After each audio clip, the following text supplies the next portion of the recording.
আমরা প্রায় শুনি আমাদের পরিবারের উপরে, পরিবারের বিভিন্ন সদস্যদের উপরে, শিশুদের উপরে, আমাদের নিজেদের উপরে দুষ্ট জিনে আক্রমণ করে, শয়তানে আক্রমণ করে, শয়তান স্পর্শ করে পাগলের মতো করে ফেলে, সাধারণ জীবনযাপনকে ব্যাহত করে দেয় এবং আমাদেরকে কষ্ট দেয়, অনিষ্ট করে, ক্ষতি করে। জিনের ক্ষতি, অনিষ্ট, দুষ্ট জিনের আক্রমণ থেকে বাঁচার জন্য কোরআন এবং সুন্নাহ অনুযায়ী বেশ কিছু আমল আছে। এরকম 12টি আমলের কথা আজ আমরা বলবো, যে আমলগুলো করার মাধ্যমে দুষ্ট জিনের আক্রমণ থেকে আমরা নিজেরা বাঁচতে পারবো, নিজেদের শিশু এবং পরিবারের সদস্য অন্যদেরকে আমরা আত্মরক্ষার ব্যবস্থা বাতলে দিতে পারবো ইনশাআল্লাহ। নাম্বার 1, 5 ওয়াক্ত সালাত সময় মতো সঠিকভাবে আদায় করতে হবে। 5 ওয়াক্ত সালাতের পাশাপাশি পরিপূর্ণভাবে ইসলামের উপরে চলার চেষ্টা করতে হবে, তাকওয়ার উপরে চলার চেষ্টা করতে হবে। তাহলে আল্লাহ তাআলা শয়তান থেকে আপনাকে বাঁচাবেন, রক্ষা করবেন।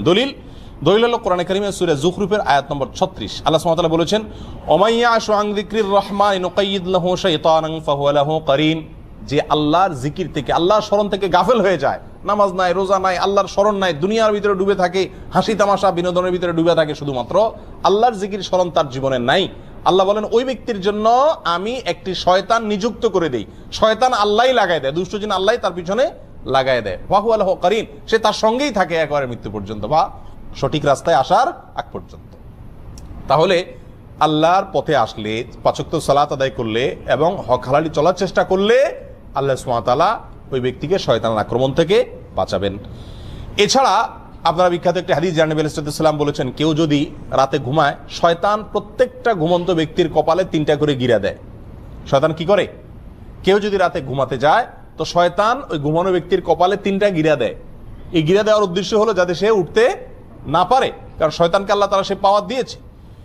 তো শারীরিকভাবে তাকে দুর্বল করে ফেলে, অলস করে ফেলে, শরীরকে মেজমেজ করায় দেয়, সে নামাজের জন্য ফজরের সময় উঠার ক্ষমতা যাতে না থাকে। তখন সাহস করে ইমানি শক্তির বলে বলিয়ান হয়ে যদি কেউ উঠতে পারে, একটা গিরা খুলে যায়, এরপরে ওযু করে নামাজ পড়তে গেলে বাকি গিরাগুলো খুলে যায়। খেয়াল করে দেখবেন যে ফজর নামাজ যদি পড়তে যান, ঘুম থেকে উঠে ওযু করে, শরীরের ভিতরে যে একটা অলসতা ছিল পুরাটাই কেটে যায়, কারণ যে গিরাগুলো সব খুলে গেছে। তাহলে 5 ওয়াক্ত সালাতের মাধ্যমে কি করা যায়? শয়তানের আক্রমণ থেকে রক্ষা পাওয়া যায়। দ্বিতীয় করণীয় হলো, সকাল সন্ধ্যায় নবী আলাইহিস সালাম বহুত গুরুত্বপূর্ণ জিকির এবং দোয়া শিখাইছেন। নিয়মিত যদি কোনো পরিবারের সদস্যরা সকাল সন্ধ্যার এই দোয়াগুলা সব সময় করে, কোনো কষ্টের বিষয় না, খুব সহজ, তাহলে ওই পরিবারের সদস্যদেরকে আল্লাহ তাআলা জিনের আক্রমণ থেকে কি করেন? বাঁচান। সকাল সন্ধ্যার দোয়া অনেক, সেখান থেকে আমরা কয়েকটা এই সংক্রান্ত সরাসরি এই জিনবাদ, দুষ্ট জিনের ক্ষতি থেকে বাঁচার জন্য যেগুলো কার্যকর, সেরকম কয়েকটি দোয়ার কথা বলবো। এর ভিতরে একটা দোয়া হলো, আউযু বিকালিমাতিল্লাহি তাম্মাতি মিন শাররি মা খালাক।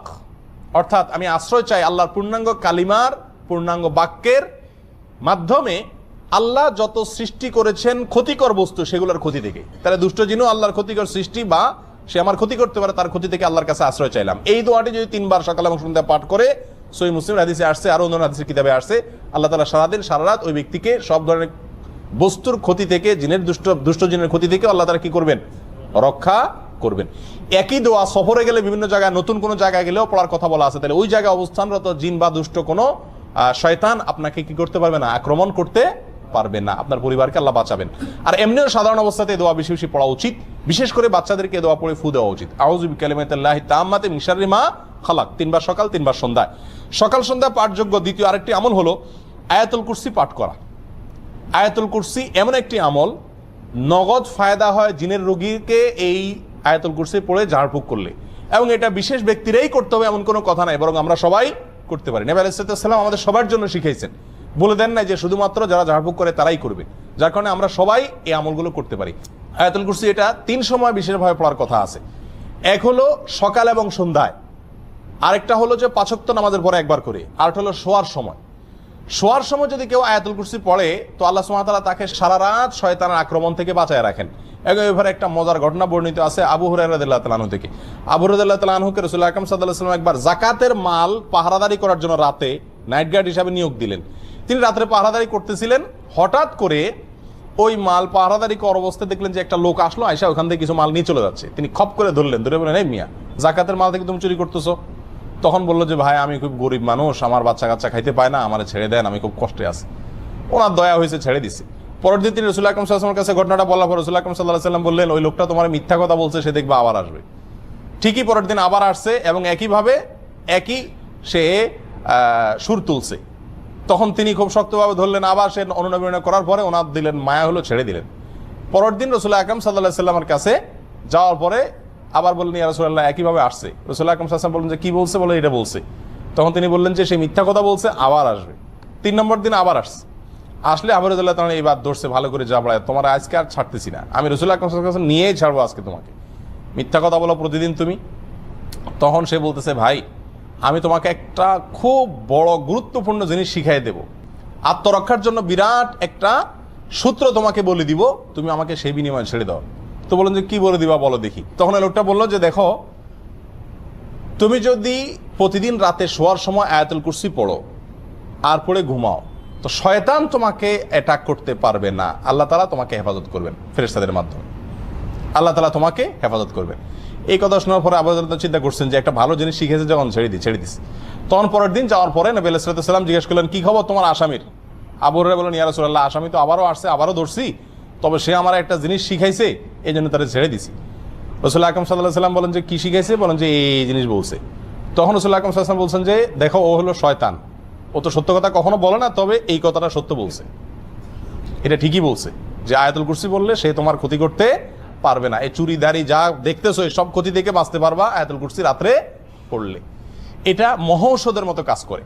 আর সকাল সন্ধ্যা আয়াতুল কুরসির ভরও হাদিসের ভিতরে বর্ণিত আছে যে ব্যক্তি আয়াতুল কুরসি সকাল এবং সন্ধ্যায় একবার করে পড়বে, আল্লাহ সুবহানাহু ওয়া তাআলা শয়তান থেকে রক্ষা করবেন। তারগীব এবং তারহিবে হাদিসটি বর্ণিত হয়েছে।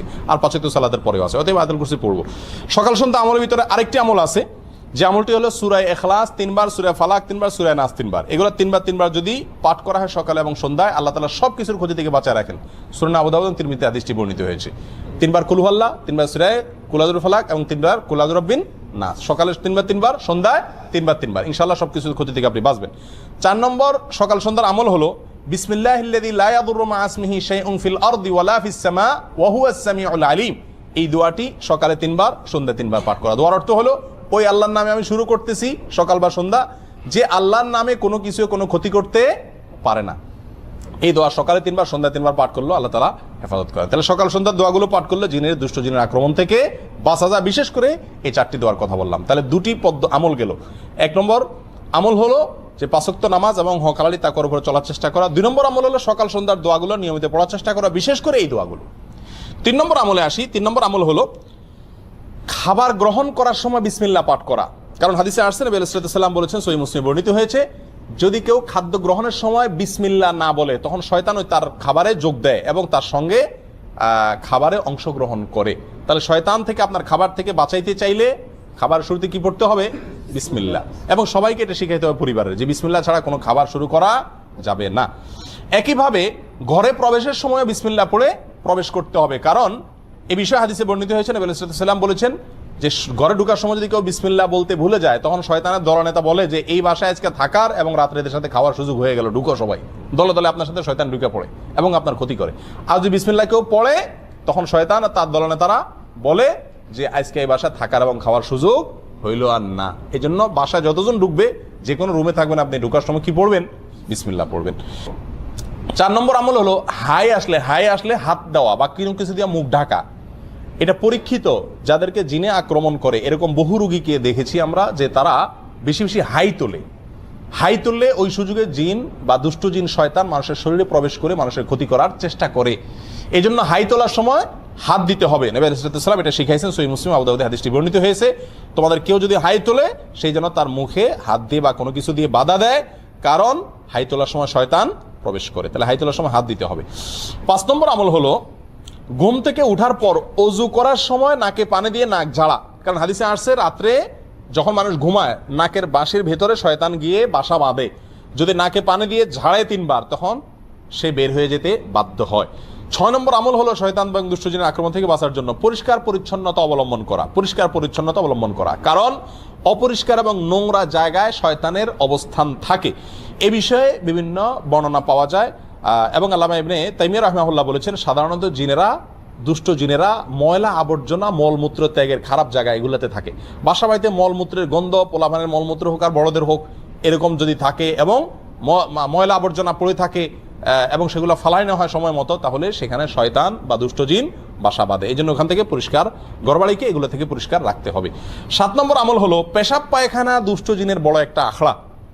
এটা পরীক্ষিত একটি বিষয়। সাহাবা একরামের যুগে এক লোক আক্রমণের শিকার হয়েছেন টয়লেটের ভেতরে, এবং নবী আলাইহিস সালাম থেকে সুস্পষ্টভাবে বর্ণিত হয়েছে হাদিসে বিষয়ে যে টয়লেটে, পেশাব পায়খানার জায়গাতে, বাথরুমের ভিতরে দুষ্ট জিন তার বাসা বাঁধে, নোংরা জিনেরা বাসা বাঁধে। সেই জন্য টয়লেটে যাওয়ার সময় দোয়া পড়লে তার ক্ষতি থেকে বাঁচা যায়। দোয়াটা কি? আল্লাহুম্মা ইন্নী আউযু বিকা মিনাল খুবুসি ওয়াল খাবাইস।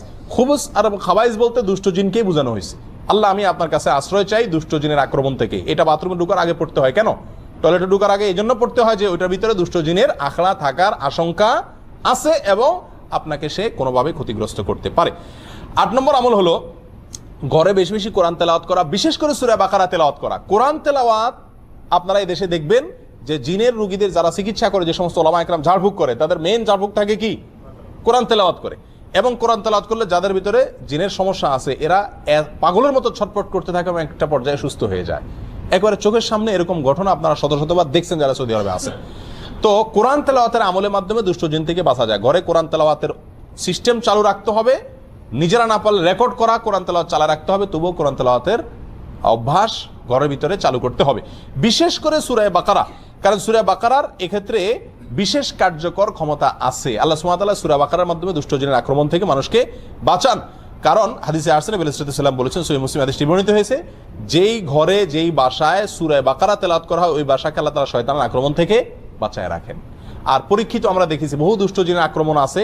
আমি ব্যক্তিগতভাবে অনেককে এই আমলটা দিছি এবং ফলাফল জানাইছেন যে নগদ ফলাফল পাইছেন। সূরা বাকারা যতক্ষণ পড়ছে তখন মতো জিনের আক্রমণ করা রোগীর কোনো ক্ষতি হয়নি, আত্মরক্ষাও করা যায়, চিকিৎসাও হয় এর মাধ্যমে।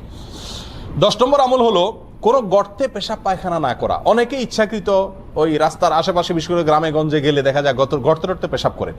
গর্তে পেশাব করা নিষেধ। এক হাদিসে গর্তে পেশাব করতে নিষেধ করা আছে, নবী আলাইহিস সাল্লাম নিষেধ করেছেন। একজন বিখ্যাত তাবী কাতাদাকে জিজ্ঞাসা করা হয়েছে এর কারণ কি হতে পারে, কেন গর্তে পেশাব করতে নিষেধ করা হয়েছে হাদিসে।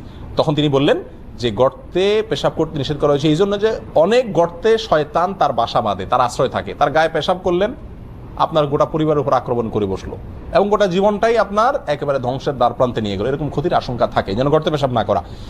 10 নম্বর আমল হলো ঘরে কোনো সাপ দেখলেই হুট করে না মারা। ঘর বাড়িতে, বাইরে রাস্তাঘাটে আপনি জঙ্গলে দেখলে মারেন ভিন্ন কথা, কিন্তু ঘর বাড়িতে যদি কোনো সাপ দেখেন তাহলে সেই সাপটা সাধারণ সাপ না হয়ে জিন হওয়ার সম্ভাবনা আছে। কারণ এই ব্যাপারে নবী আলাইহিস সাল্লামের হাদিসে পরিষ্কারভাবে বলা আছে, যদি ঘরে বাড়িতে কোনো সাপ দেখো তোমরা, তাহলে হুট করে মারতে যাবে না।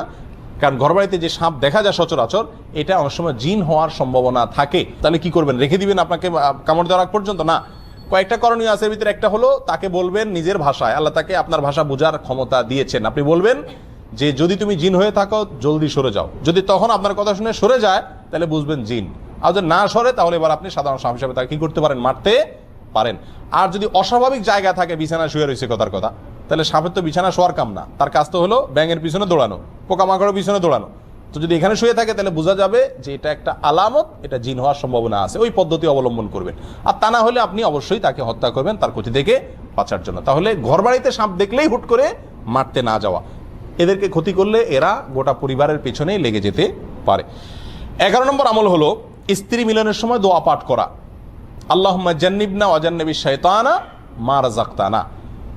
আল্লাহ আমাদেরকে, স্বামী স্ত্রী উভয়কে এবং আমাদেরকে মিলনের মাধ্যমে যে সন্তান দান করবেন, সেই সন্তানকে আপনি শয়তানের আক্রমণ থেকে বাঁচান, রক্ষা করেন। এই দোয়া পড়লে আল্লাহ তাআলা স্বামী স্ত্রীকে এবং তাদের মিলনের মাধ্যমে যে সন্তান দুনিয়াতে আসে তাদেরকে শয়তানের আক্রমণ থেকে কি করেন? হেফাজত করেন। অতএব এই দোয়াটা পড়তে হবে। নবী আলাইহিস সাল্লাম বলেছেন, কেউ যদি দোয়া না পড়ে তাহলে তার সঙ্গে মিলনে শয়তানও যোগ দেয়, নাউযুবিল্লাহ। সেখান থেকে বাঁচার জন্য দোয়া পড়তে হবে। 12 নম্বর সর্বশেষ আমল হলো ছোট ছোট বাচ্চাদেরকে সন্ধ্যার সময় ঘর থেকে বাহিরে বের হতে দেওয়া যাবে না। খেলাধুলা করতে গেছে, সন্ধ্যা হওয়ার আগেই তাদেরকে বাসায় ফিরিয়ে আনতে হবে। কারণ হাদিসে পরিষ্কারভাবে বলা আছে, সন্ধ্যার সময় শয়তানরা প্রচুর পরিমাণে বিচরণ করে। ওই সময়টাতে তোমাদের শিশুদেরকে তোমরা বাসা বাড়িতে প্রবেশ করায়। কারণ শয়তান যাদের উপর আক্রমণ করে তার ভিতরে উল্লেখযোগ্য অংশ হলো ছোট ছোট শিশুরা, তাদেরকে টার্গেট করে। অতএব তাদেরকে ঘরের ভিতরে নিয়ে আসতে হবে। এই 12টি আমল যদি নিয়মিত করা যায়, ইনশাআল্লাহ শয়তান থেকে আত্মরক্ষা সম্ভব। আর দুষ্টজিন যদি আক্রমণ করেও থাকে তাহলে সেখান থেকে চিকিৎসা পাওয়াও সম্ভব। আল্লাহ তাআলা আমাদের সবাইকে দুষ্টজনের আক্রমণ থেকে হেফাজতে রাখুন।